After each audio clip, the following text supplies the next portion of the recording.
How to add a website shortcut on Android home screen.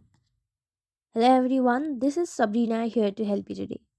So without any further ado, let's get right into the video.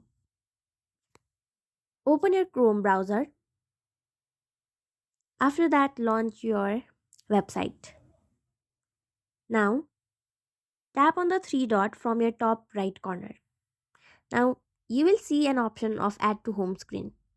All you have to do is tap on that and wait for a moment and then allow it from your settings and done. You just have to do it and it will appear after it is installed. So that's how we do it. Thank you for watching this video. Make sure to like, share and subscribe to our YouTube channel. If you got any question, comment them down and I'll catch you in the next one.